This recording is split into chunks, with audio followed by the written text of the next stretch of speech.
Hello everyone. In this video, I would be breaking down how I built this URL spam classification LLM in PyTorch.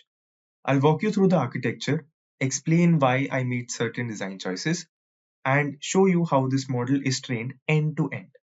Later in this video, I would be giving a walkthrough of the entire code. Now, to follow this video properly, you should be comfortable with the basics of deep learning, tensors, how transformer size models work, attention mechanisms, PyTorch, etc. So let's start with how the model actually works end to end. The input system, as you can see, just takes any normal URL. So I have this URL, http amazon.wordpress.com. Looks like some fishy URL. So then this would be going into the encoder layer of the system where we have a character level tokenization with 85 characters because any URL only has 85 characters at max. This includes capital letters, small letters, slashes, colons, dots, etc. So after this tokenization process is converted, this URL is converted into numbers. So H would be assigned a particular character or a number, same as T, same as P, and all these different characters in the URL.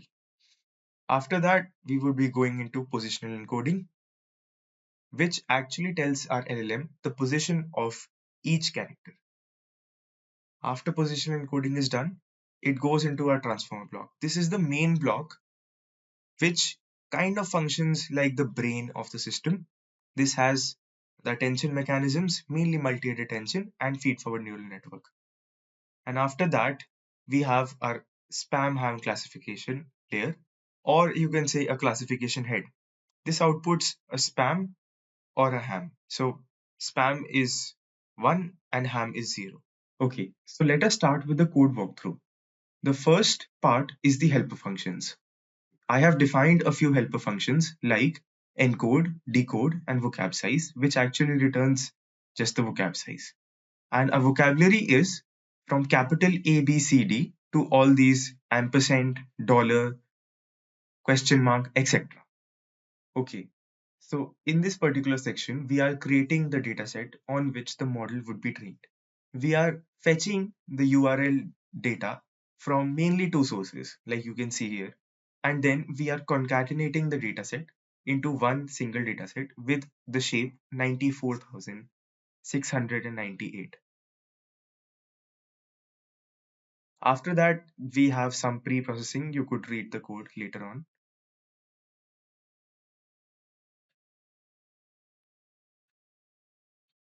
Now, the most important step is applying the maxed URL length of 120. I have thought of this length as 120. You could maybe change it a bit. So as you can see, this is the longest URL of the dataset. Now, if we just send this URL to our transformer model, it would be a waste of compute, and we also don't need that. See, the most important things are in the first few tokens of this URL. So it would be a waste of energy and compute to send the whole URL. So what we are doing here is we are trimming the URL and applying a max token or character count of 120 to the whole dataset. Okay, so in this section, we would be encoding the dataset that we have pre-processed and finally made into tokens.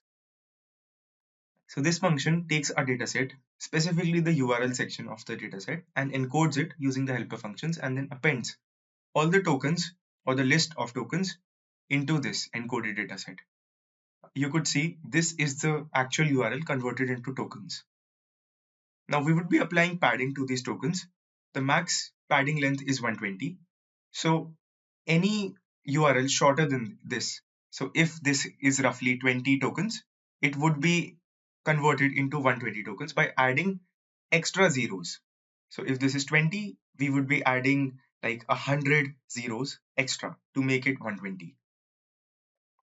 Now after padding, we would be converting this into a padded dataset in which every URL would have the same length, 120, as you can see here.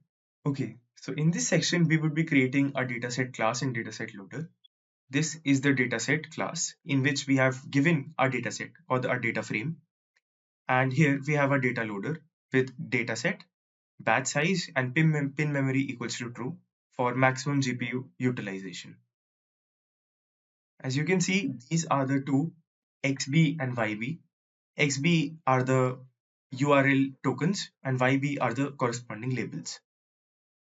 Okay, so in this section, we would be writing the model classes. First would be token and positional embedding. In this, the first is the embedding layer, which generates embedding vectors for each and every token. Now here, I have padding index equals to 0, which essentially what it does is that if this is our URL of, let's say here, I guess it's 18 to 19 tokens, and the rest we have our padding tokens. So now padding index equals to 0 would actually tell this embedding column that we do not want to generate embedding vectors for these particular padding tokens. So it would only generate embedding vectors for these particular tokens.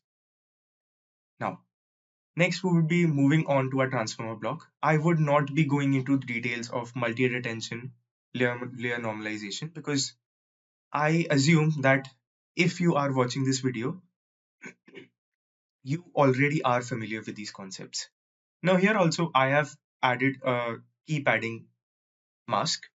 Here we would be generating a padding mask which would again not generate attention weights for these particular padding tokens. Now here we stitch all these things together: token positional embedding, transformer block, feed forward neural network, pooling, and finally the classification head. Now we would be defining our model, then moving our model to GPU. And then this is the train loop. We have 5 epochs, Adam W optimizer, which is the go-to optimizer for training LLMs, gradient scaling, scheduling, and automatic mix precision. So let me cut this video to the part where the training is complete. So the training is complete. As you can see, we have a loss of 0.0094. Now, to test this model, I have a prediction URL function, which takes model, encoder, URL, device, or GPU, and some hyperparameters. Now, let me give you a URL. We have https colon slash slash some gibberish.microsoft.com. Looks a little bit fishy. Let's run it. It does show spam. Now, if I remove the previous gibberish, you could see it shows ham. Now, this is more of a, you could say, basic testing because this model has not been trained on a huge chunk of dataset, a huge diverse dataset. Yes, its performance is relatively low. But if you actually manage to, spin up a good quality dataset and train this model on it, there are very high chances that this model would outperform existing models. I would be sharing this notebook's URL in the description of this YouTube video. You could actually take a look at the code and try it out yourself. I hope you enjoyed this video tutorial and code walkthrough.